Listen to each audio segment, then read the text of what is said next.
Ford at flap dito. Yung isa ay gustong manatiling buhay habang naglalakad-lakad sa likod.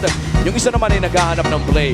And this time around, kung titignan natin ang ating composition, sino nga ba ang pwede nating maabangan sa first turtle? Good. Ani JP, paano si Flap? Meron na siyang shifting skies dito. Sino kanya pupuntahan? Pero si Sanji ata magiging target. Si Kyle na nagwagi! Kaya si Carlito nakakuha na ng first blood habang napitas na rin nila ito si Sanji. Okay, papana-pana lang itong si Kyle at ni Sanford. Ayun, hatake ni JP sa kanyang poder. Si Malignant Philippines, nag-aabang na ng pagkakataon. Kyle, available na rin ang kanyang Sky Piercer. Naghahanap ng magiging unang stop dito. At sino kaya ang mauhulas? BB1 pa rin! Makakaligtas din si Owen sa mga naging proseso. Haji with a kill. Habang si Nelly nakabawi din naman ng isa. Ngayon si Haji ay tumatakbo din with a Phantom Steed na kanyang nakuha. Si Owen ay nag-regen lang mula doon sa kanyang passive. Tatanong si Sanford, dapat ito kanyang tatlo. Pero si Kyle na magwawagi. Atras muna si Tapos yung Uranus, pero doon sa baba, si Flap naman ata ang bibigyan. Alam mo na walang ultimate ito. Oy, teka lang ha!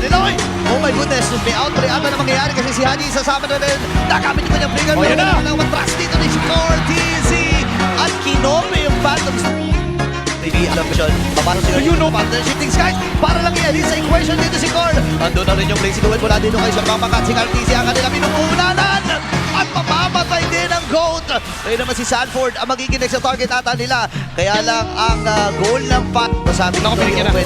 Try natin bigyan kagad si Teddy pero mabubuhay. Phantom Seed na gamit ni Corn. Mapapapiligan si Owen. Papasok na rin si Flap with the shifting skies.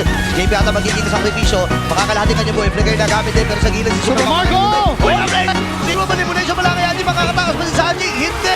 At si Carlito ay bababa ang buhay. Kyle with a dog. Ito. Yan na, nabukat na kagad si JP pero siya ibibigyan. Shifting size gamit ni Flap sa likod. At si Kyle nakakuha na ng kill. 3-wave lang. Uy, Daddy! Si Carl. Kaya lang natin. Tumagal na tumumba mula sa Team Liquid. Tapos! Nakatatlo na rin si Kyle. Ubus ang cavalry. At nag-aantay na lang ng pagkakataon ng Falcons at magiging matagumpay ata ang pagputol sa dominasyon ng Team Liquid Philippines. Naghahabol pa sila dito kay Sanford at inaantay na lang ang tuluyang paglipad ng Falcons. 9-1! Tinapos ng Falcons ang undefeated streak ng Team Liquid.